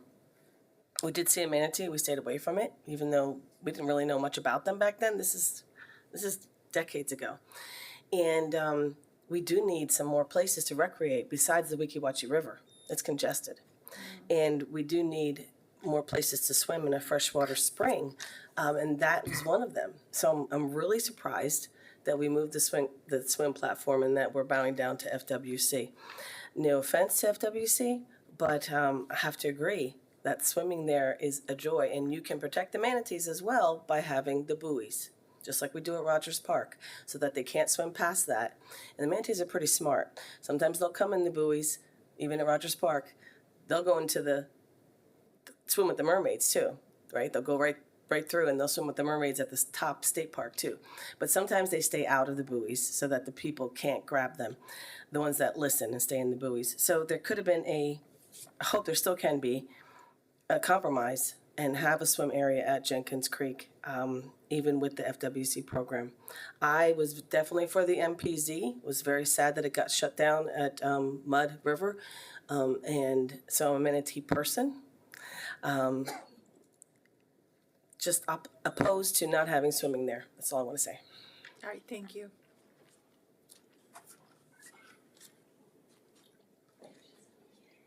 All right, does anybody else want to come forward and speak? Okay, I'm gonna go ahead and close public comment. I'm gonna bring it back to the staff. So, I mean, this is set in stone. There's nothing we can do about a swim platform there. This is considered detrimental by the We've already relocated it and studies. taken the pilings out and everything, so yes. But it's also, we brought forth the letter from FWC requesting that manatee sanctuary refugee area be not swim in. Right. So I went to the board, we got direction. Gotcha. I mean, So it's a well, I don't wanna BOCC take- decision too? To take away things, unfortunately, that tower was super difficult for me and Rob to deal with that. We watched it deteriorate over the last few years. Someone repeat what he's saying after he's finished, so we can hear.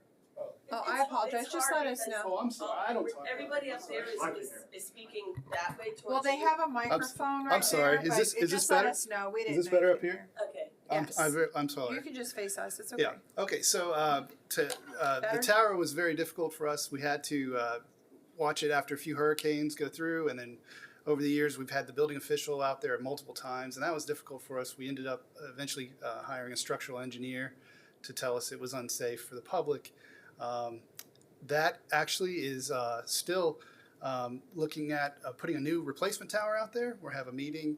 We're going to bring forth the concept designs for three actual tower concept designs to the Board of County Commissioners to review. Of course, there's always the discussion of how it's going to be funded and all those things in the future. But right now, that's what we're getting ready to present shortly. So I think it'll probably be in either August or maybe September. We'll bring forth to the board. I'm going to shoot for August. So that's kind of where the tower is. As far as the swim platform, what I mentioned earlier was a request from FWC. We brought forth their letter of request to the board, and it was very difficult, but it made sense. It's one of those things that you're swimming with where manatees collect. We don't want to infringe on those issues, and so we decided to move the swim platform and repurpose it. Gotcha. Okay. Mr. Amser? Thank you. So, am I following correctly that we're gonna utilize or put a new swimming platform off the area just like 20 feet from where the old tower used to be? Am I following Yeah, that so correct? essentially across the canal where the kayak launch is at. But yeah, that canal that goes south from where the tower was at, it's gonna be down that canal. Okay, so there's a crosswalk across. It's south of that bridge. Okay. Yep. So it'll be down there where there's a place to jump off and swim. Well, we're putting railings around it because it's Okay. gonna be ADA accessible. We have to make sure that they're secure when they access the floating dock. Okay. I'm looking at the agenda, maybe I'm getting distracted. It says swim platform. Is Yeah, that, so there was a gangway and a swim platform at the boardwalk area. We've relocated both of those structures to the canal that's just to the west and south of the pedestrian bridge on that canal. So that's where it's going to be But located. it will not be a swim platform. It will not Okay, be a swim okay. platform. We're converting it to an ADA accessible dock. Okay, now I understand. Okay. Appreciate the clarification on that. I just had a general question for feedback from everyone and staff, and the rest of the board here, is citizen input about there being enough swim areas, you know. I don't know if the public is fully aware of the knowledge or what we're able to say, but the boardwalk in the back of the Linda Pedersen Park, the county wanted to reopen that as soon as possible, but there was legal reasons why we couldn't, unfortunately. I'm not sure if we're able to now speak on that or not. Without legal here, I would be Without careful. legal here. Yeah. But I would say, does anyone have ideas on opening another place to swim on the west side? You know, because it does make sense if, you know, some people are not able to swim in an area, that we're seeing more issues potentially at Rogers Park. So just asking for ideas on it. you know, something to think about maybe. Yeah, well, I think the draw there was just the clarity of the water, like it is at the Wekiwachi River. So there are a ton of areas to swim. You just may not have that water quality that everybody likes to swim in. So I think that would be maybe an area like where potentially would that, be available. And we would just have to look into that. And again, that's going to be finding a spring or a spring head that's going to have that water coming out that people, you like to swim in, the crystal clear water. Yeah, people really love. Yeah. So I think that's the discussion, but I mean, be thinking about other areas that maybe the board is not aware of, that something could be done, and just bring that to them, I guess, If there's any ideas, Yeah, we can look into it. it really is becoming crazy down there, and everybody's concerns are valid. yeah, and there, Even our park out there, I mean, you're paying money to park, which I get, that's what they're doing now, but we're really limited. We're not like our southern areas that have beaches down the entire, Hernado Beach doesn't have a beach, so, I mean, we're not. I know me and Carla are meeting soon, so maybe, I'm sure you know a lot more about this area than even I do, so. All right, did you have any comments or questions? Nope, not on that. Go ahead. Okay. All right, we're gonna go ahead and move forward with number 7, FWC response to Hernando County request for seasonal closure of Hospital Hole. Yeah, so actually a letter from the BOCC commissioners was actually sent to FWC to request this, and they responded with a denial, unfortunately, and that was just due to the fact that they looked at that request as a petition for rulemaking. And so in regards to how FWC does it, they need to have a certain amount of data and data collection in order to make that decision. And because they did not have that amount of information, they denied the petition. It doesn't mean that they're not looking at it and, collecting data as we're going along. They are. It's just that at the time that the letter was received, they could not make a decision on it. So they went ahead and denied. So it's still in their queue. They are still looking at those areas, for potential seasonal closures or additional restrictions or whatnot. But that is the agency that would make the determination on those type of requests. So it was just more of an information for you guys to know that that request was made and it was denied. Okay. I'd still like to open that up to public comment.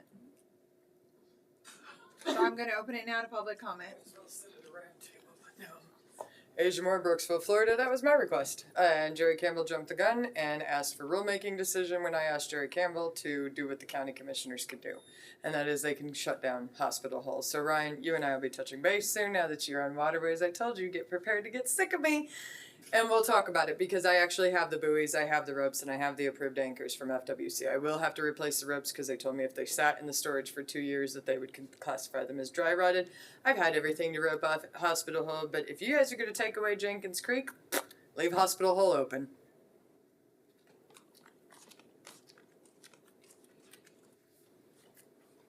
Hello. Hi, Mr. Plaquetas Rodriguez. So this is one subject that I think a majority of the nonprofits, the residents, people visiting definitely can agree on, which was that at least in the winter months, we buoy off the Hospital Hole area for the manatees because they have to have somewhere to go. So I think when I was there in the winter monitoring, I was up against the nearest property. An FWC officer came over. I had gotten a bunch of texts saying that there was 30, 40 kayaks in Hospital Hole and some boats, and that they weren't even able to come up and breathe. So I just went down there to see for myself, and I just kind of leaned up against a dock. I was on my little go boat, and I was kind of at the side there, and an FWC officer came up on the dock, and he had gotten a call, I guess, and so he was looking, and I just looked at him, and I said, "Oh, you got a call?" And he said, "Yeah." And I said, "Yeah, I just want to come see for myself," because some people like to exaggerate. And there were quite a few people sitting there, most of them being respectful. He couldn't see any violations. Just laying over top of them in vessels is not a violation, he said. And so I said to him, trying to get this roped off in the winter. And there's a ton of us that are for it. and they just need a place to go. They don't have a place in the river. There's thousands of people on them. I watch them from my porch, and I run out there and I try to protect the babies and the mamas from getting separated. It's quite the thing. A lot of people have no education on how the manatees are supposed to be left alone to eat, to swim, to do whatever they need to, and so you don't deter their place. But anyway, that's Save the Manatee stuff. This is something that a lot of people agree with. There needs to be a place in the wintertime, because the warm spring is the only way that they're going to not die from hypothermia out there once the Gulf is over 68 degrees. So booing that off, so much in favor of it. So many organizations are in favor of it. If there's any data that they need, Carla, that we can help gather, I know that there's an organization, Taylor, and she has guides, and they've been gathering information. So we're willing to help in any way to gather the information the FWC needs. I know that, Marianne, you're on board with this as well. That needs to be done. There needs to be a little sanctuary for them because they're coming into the river. There was 3 pods of 9, 8 and 9 just yesterday, and this is summer. So they do love our river, and we love them. We've got to protect them. Thank you so much. All right. Yep, no, go ahead. I was just gonna ask. Anyone else would like to come forward? Go Okay, ahead. Garcia, like I said, I'm on the river often. I go by Hospital Hole all the time. I'm not much of a boater, but we do go by in the boat if we're going out for sunset or to eat lunch at the upper deck. I'm usually on a paddleboard or a sea kayak. I see every time I go by Hospital Hole, there are still people not respecting, stay off the banks. I have to try and talk to people about don't touch the manatees, don't coax them over. If you coax them over, their chances of getting hit by a boat go up. Again, too much traffic on the river. We need to do more to protect the manatees as far as I'm concerned. I see them go by a lot. There are a lot of manatees in the river right now. I see them all the time. And when you see a big pod go by, it's incredible. It's awesome. But people do stupid things out there. And it's amazing how uneducated they are about the manatees. When you come to our river, you should know. But they don't. So I agree with everything they both said and just wanted to put my 2 cents in there. All right, Thank thank you so much. All right, anyone else wishing to speak? Okay, I'm gonna go ahead and close public comment. I'm gonna bring it back. Board questions, comments? I would just have the question, what do you think is the next step for that, for Hospital Hall? For Hospital Hole? Yeah. So if we go this route, we're just going to have to, I mean, we can be in communication with FWC, but it's ultimately going to be their determination of, yes, we have enough information to make a decision one way or the other. We have told them, like, whatever we need to do. They work with Save the Manatee Club. There are a lot of people on the river as well that provide information to them. So they are constantly in contact with them to add that data into their collection. But it's, until they tell us, I guess essentially like they're done collecting, we can always check in with them, kind of get an update on it. That's something that we can do. But the ball is essentially in their court. They've said that there's nothing else that we can do in order to kind of move this forward. They've told us that they're in the process of data collection, and once they're done or have enough, or they have enough to make an informed decision, they will. So it sounds like we might be able to speed that up by providing, if we know what they're looking for. I don't think you would need direction from anyone. It'd probably be. We can ask them, I can reach back out to them and be like, this is still a hot topic. Is there anything that we can do to kind of assist, to continue to keep this moving forward? This is another reason why they are doing the work on Jenkins Creek as well, because they do want to open up another area of refuge for the manatees. Right now, that restriction is the depth, and that's why they are proposing to dredge portions of it to allow the manatees to get back into that area. So they're working on stuff to address issues for that species out there. Maybe they're putting a little more emphasis on Jenkins Creek because they feel it could be more of a sanctuary back there. A lot of, people don't go back there. It's essentially where they can go and relax. The river is super busy, roping off Hospital Hole, putting buoy lines out there.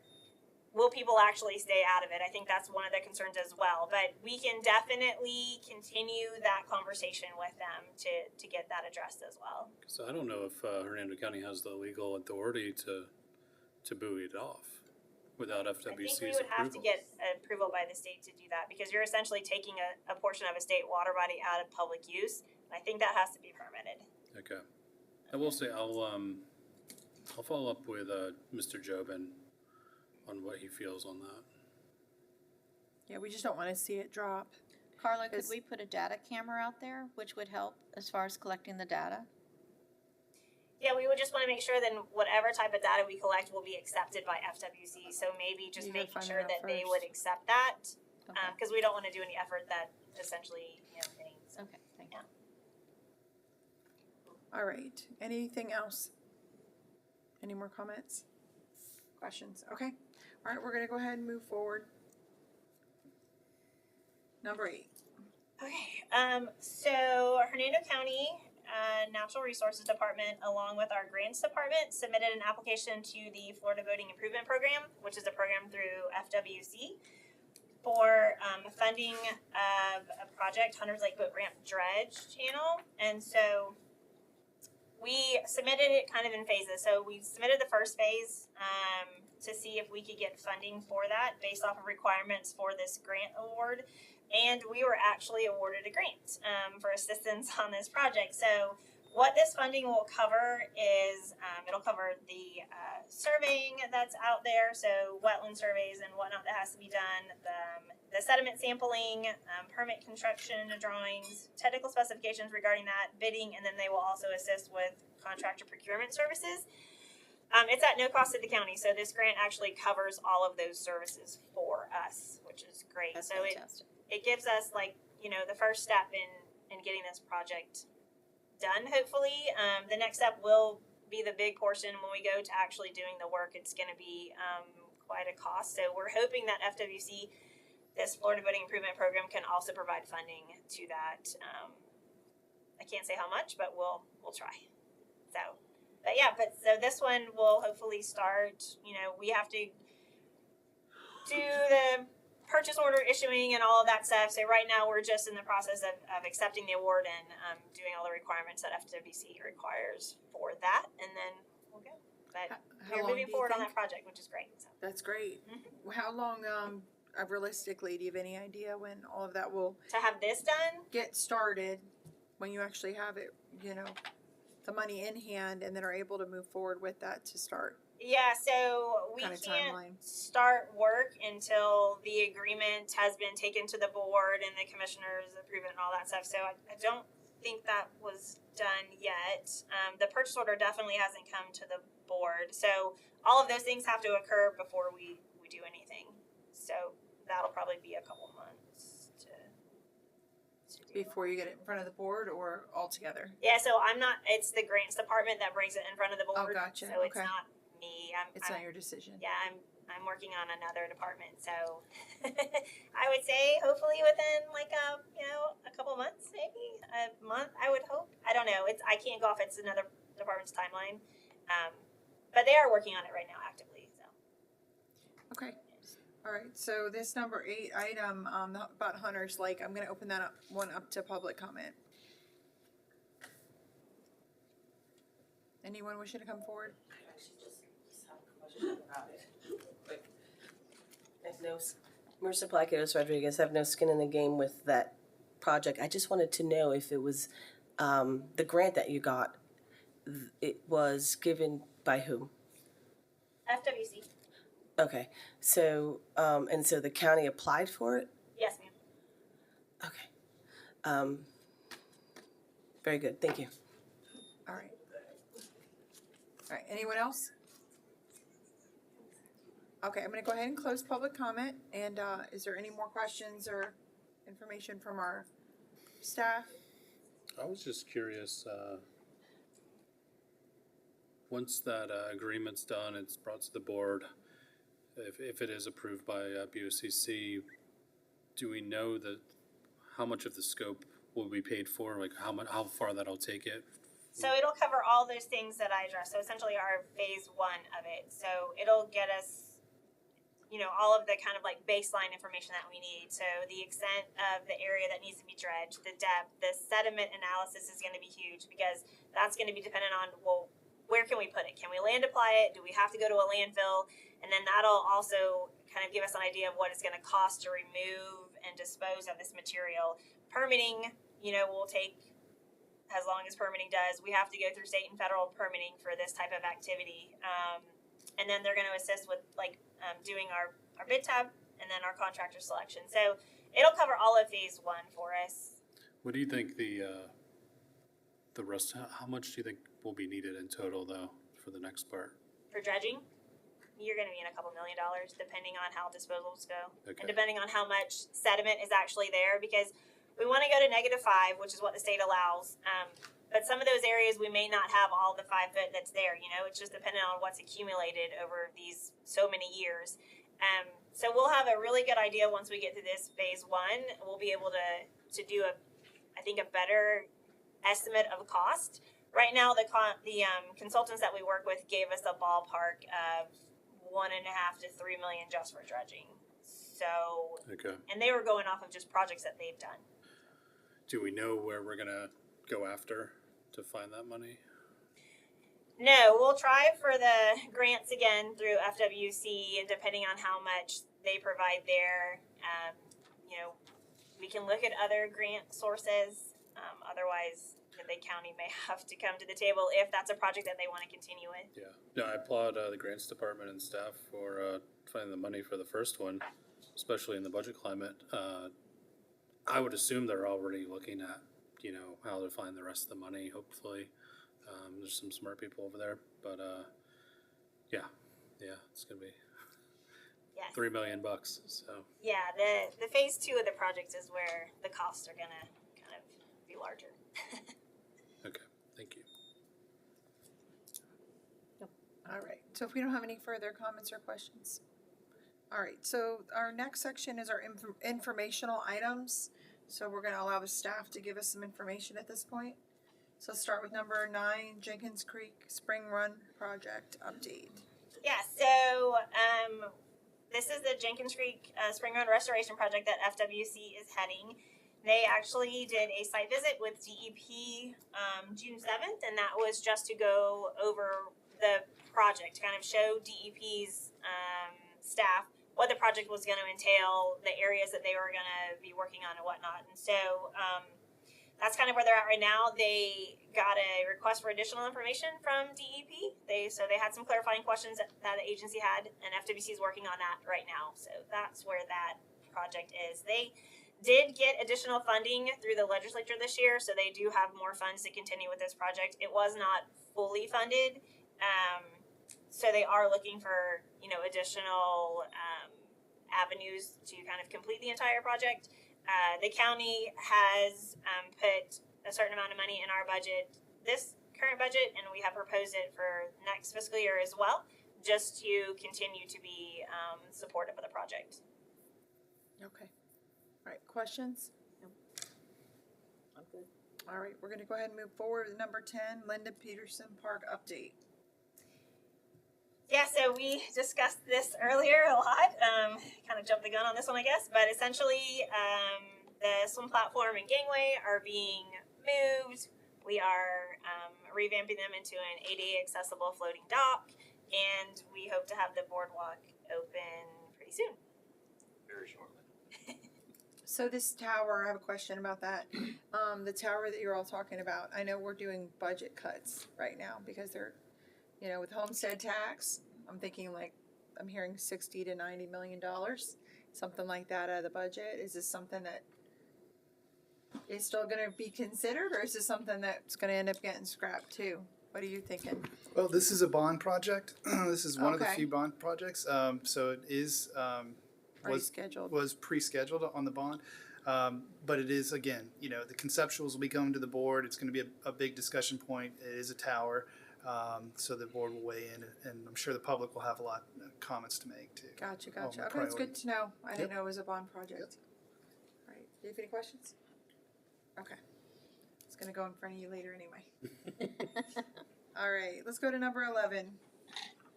Yes, Going so The Brazilian pepper tree. yeah, so staff removed the Brazilian pepper trees along the water's edge or at Rogers Park. And we did that beginning of May. We've gone back and done some treating as needed with herbicides at the base if we have little things popping up. Right now we're currently trying to identify a source for native plants for that area.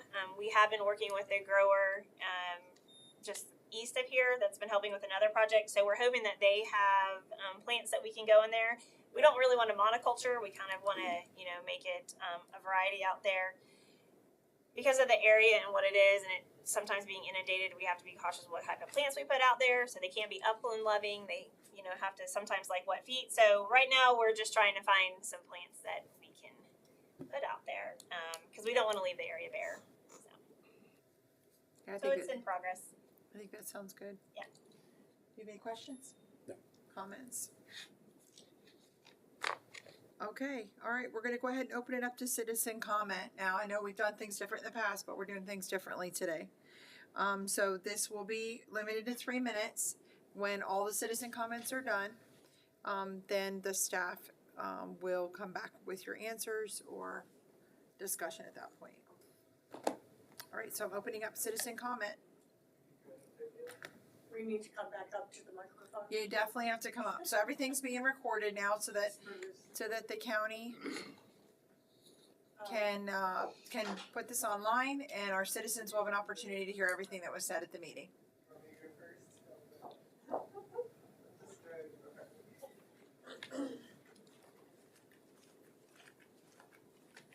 Asia Moore, Brooksville, Florida, for the record. Again, I wish I wasn't on the phone when I walked out the door and forgot the list. Otherwise, this overhead projector would be working overtime right now. Go back through the meeting minutes and answer all those citizen comments. Where's the education on the Waterways website? Oh, Waterways website doesn't exist anymore. Now you gotta click through natural resources. How long do we have to wait for that website to get updated to where it's clickable and user-friendly? How long till we actually have education? How long till we actually hear about stuff on our waterways before we hear about it at the board? Just get rid of this. I can't even. I know it's frustrating. It's so frustrating. Okay, if anybody else like to come forward this time. Name placards. Caught me off guard, that was so quick. Oh no, you're okay. Marissa Blackiotis Rodriguez, for the record. Wiki Watchy Crime Watch has a educational river page on its website. Yeah, we do need more education for sure. Back to, and Wiki Watchy Crime Watch also has signs that we have put on Airbnb kayak racks. We have 25 done. We only have 100 more to go. And they have life jacket and alcohol and those kinds of things on there. So we are participating in education as one of the nonprofits, along with others in Wiki Watchy. Not trying to toot the horn, just letting you know. FWC grants. So a while ago, I asked about an FWC grant, and it was pertaining to Bay Lake, which is off of the Little Wiki Watchy Canal. Carl remembers that.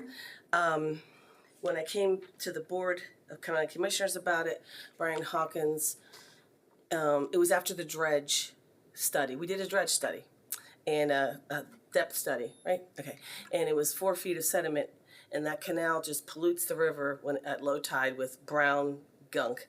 And Bay Lake is back there and used to be a manatee sanctuary. So I had this great idea with Commissioner Brian Hawkins at the time to get that dredged and restore Bay Lake for a manatee sanctuary.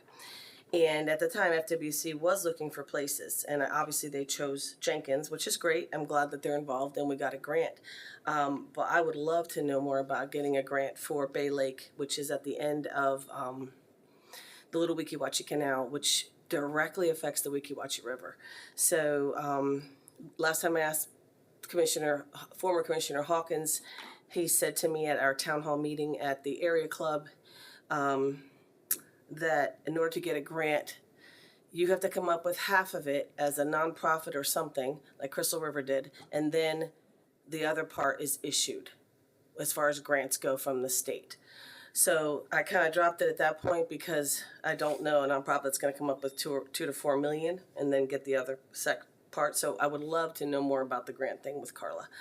I also want to say that we in no way are blaming our deputies, or we work with them hand in hand. We're HCSO backed Crime Watch, and I think they do a great job.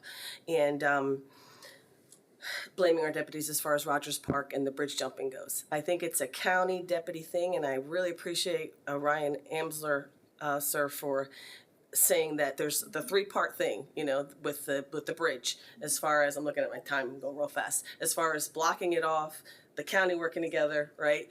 The fines going up, and the people that are jumping, their parents are right there at Rogers Park, sir, and they have ID.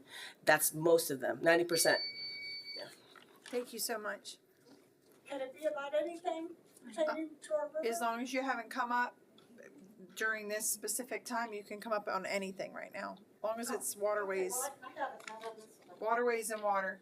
Waterways and water. Waterways and water. All right. Well, I might care about the river a little too much, and Never. and I've been coming on the rivers for well over 40 years as a canoeer, as a paddleboarder. We just did river cleanup, and I put on a pair of sturdy boots, and we're picking up in the river. But I'll tell you what, those alcohol bottles and cans are going off into the bushes because they don't want to be caught with them. That's always been a pet peeve of mine. We picked up a lot. I don't know if you guys are aware of that. We did our river cleanup right after Memorial Weekend. And in the real popular areas where everybody hangs out, where the tree jumping is going on, and I know you know somebody just got really hurt there, and it wasn't a kid, it was somebody older from what I understand. That area is, people are still going up on the banks. I mean, we're supposed to not be going on the banks, but they are, and they're throwing their crap in there, and that area is never going to recover like some of the areas that they're really working on upriver. I just want to point that out. How can it when everybody loiters there for hours? Which brings me to another point. There are no public restrooms up there, and I don't want them up there. But what happens when people are up there for hours? I'll just let you use your imagination on that one. Thank you, and we appreciate the deputies, and I wish more people would come out and to these meetings and talk, and I think it'd be very productive. Appreciate it. Well, thank you so much. I really appreciate what you had to say. Anyone else want to come out and have their public comment? Well, the other person that was here walked out. What about that? I just didn't know. You were looking like you had someone else. No. Okay. Oh, no, I should have added Crime Watch, our local crime, Ricky Watch and Crime Watch just did the river cleanup. Okay. All right. Thank you. All right. So I'm going to go ahead and close public comment. I'm going to bring it back to the board. I'm going to address a couple of things. First, FWC grant, Bay Lake. How realistic is it? I mean, they looked at the one area, considered that a place for a sanctuary for the manatees. I mean, is this an area they could look at and something similar could be done where they're not having to come up with half? Because nobody's coming up with half unless the county's doing it. No, so for this the other grant area. that we have, so FWC has grant windows, and so they'll open it up and they'll give information of these are the grants that we have available, and if your Gotcha. project qualifies for those, then that's when you apply. And so that's what we did. The grant window opened. We went in there and found one that was for projects that we needed funding sources for, and then we applied for it. So that's how we do the grants for FWC. Not necessarily do we have to come to the table with match. You can see that this one is 100% funded, so we didn't Right. have to bring anything to the table for that. So it may just depend on what grants are available at that time and what the requirements that FWC has them are. So is this something you can look into and see if this would be an area that would be worthwhile for, scientifically it would be worthwhile for the manatees where you could, do something like that. Like when I don't know if it's every year it opens up or how often they have these periods of time where things open and you're able to try to get a grant for another area.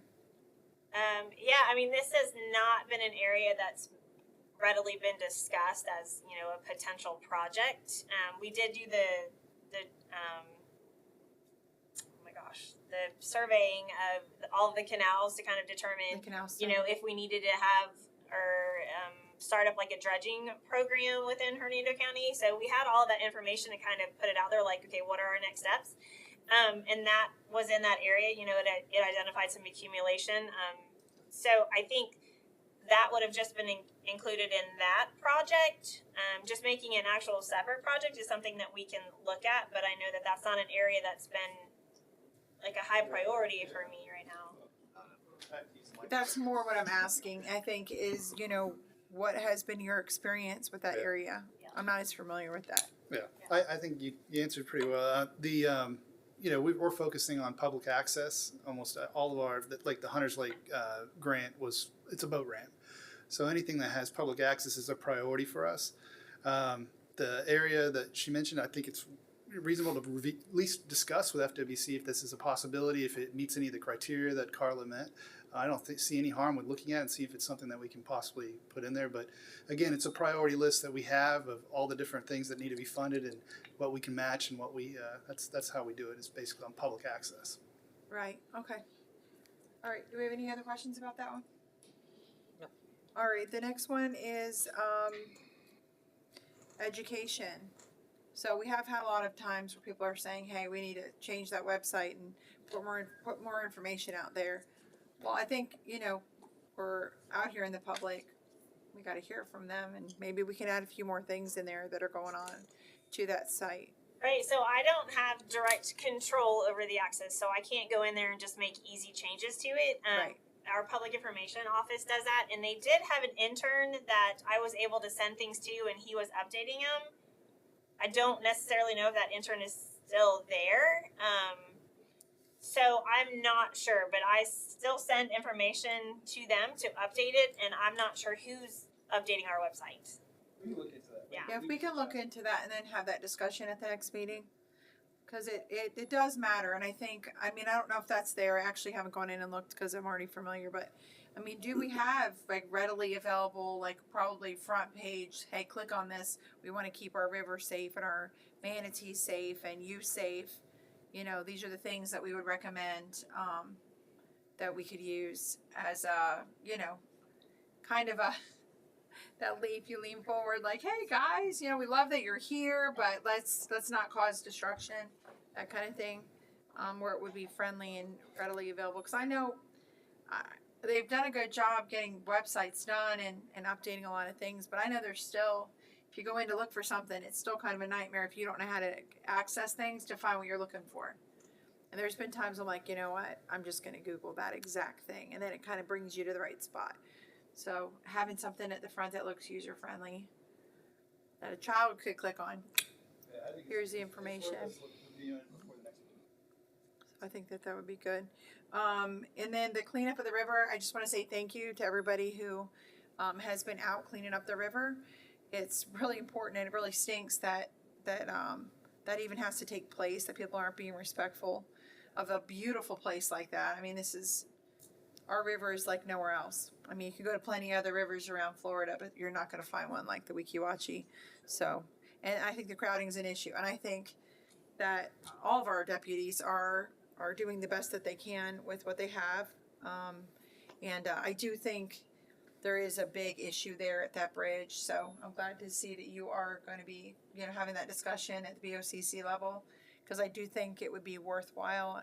You know, I talk about needs over wants with all of this going on with, you know, all the cuts coming, but I think this might be a need because this is a public safety thing.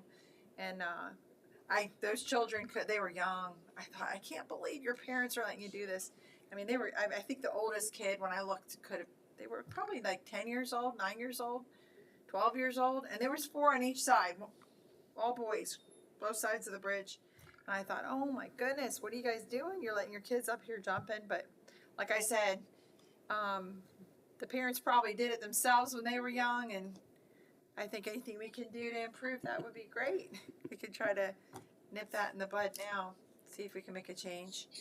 That was everything for my list of what was unanswered earlier. Hopefully we caught everything. I tried to write it all down. At this point, we're gonna go to Mr. Amsler, Commissioner Amsler, and for any comments you have, and then we'll go to ours. Thank you, Chair. It's a pleasure being with you today. Appreciate all the staff members being here. I appreciate the board members. Hopefully we'll have a quorum, or you'll have a quorum come the next meeting, September 17th, right? To take some action and move some items forward. I think this is really good. I think the board ended up picking the right location and whatnot. You know, I think we'll see more people over time. Probably just need to get a little more education out to the public. And I have like a laundry list of homework apparently here that I've wrote down. So that's good. Put me to work. And conversations I'll have, and I'll follow up with people. But lots of good ideas. Just you went over most everything. So great job to you both. And the public safety there at Jenkins Creek obviously sticks out as something. It's a public safety issue. So be looking into that. I would say too, Mr. Winsbeck, if there's, opportunity for when you see tourism or economic development, maybe at the next senior leadership meeting or just an email, there may be opportunities there to help educate the public. Tourism has lots of data and lots of great website. We pay a lot of money for, so there might be some opportunities there because the big other theme seems to be education. So if we can always find ways, you already mentioned websites and everything, so just reiterating that. Thank you. Did you want to go ahead? I just wanted to address Asia on the tree signs with district. When I was discussing the signs of the half-mile markers, it's not set in stone, it's just a discussion. And in that discussion, we also discussed the tree signs with Swift Mud as well. Instead of having governmental signs out there, which we all know nobody pays attention to try and possibly put more cartoonish type signs out there that would draw people's attention. And I gave them a folder full of different ones, and they're looking at them. So possibly that may be an avenue ahead for tree jumpers. And also in some of my discussions with some of our Marine deputies in those 4 locations, possibly we could maybe get them to address possibly taking those trees down. And that would solve a lot of our problems also on the waterways there with the tree jumpers as well. So that's being looked at as well. Okay. All right. Well, I'm going to end things with this. Well, we'll go with staff issues in just a second. I do want to say thank you so much for coming out today. It's really important to have you here because if we want to really move things forward, I mean, the staff does the best they can, but having you right here means that you've already got that information. You've actually heard from the citizens, not just notes. And so I think that's pretty huge. I do think today was a success. We don't have to have 100 people out there for it to be a success because we're getting the information out. I love that we're recording it and it will be readily available for everyone. There's 230,000 people in Hernando County now, and every one of them can click something now and they'll be able to pull this up, get the information. It's 2 hours, it's not 8 hours. So I think this is a good thing. And I want to thank you to all the staff and all the people that are out here. Having you come up and talk to us, the public coming out is huge. It's really important. Bring a friend in September. Let's try to encourage our public, anyone around you, to come out, that this is a good opportunity. Things are organized here, and we've got our county commissioner, and we want to make a difference. We want to make change, and this is the way to do it. All right, I'm going to go to staff. Anything with staff before we end? All right. I'd like to echo your comments. I think this went really well today, and thank you, Mr. Ansler, and basically both for the whole I didn't do anything. I just sat here and looked pretty. Oh, you definitely did No, something. you definitely did something. You coming out, this was an option for you. And for you to do that, kudos to you, and let's just keep moving forward and making this better and getting things done. So thank you. All right. Thank you.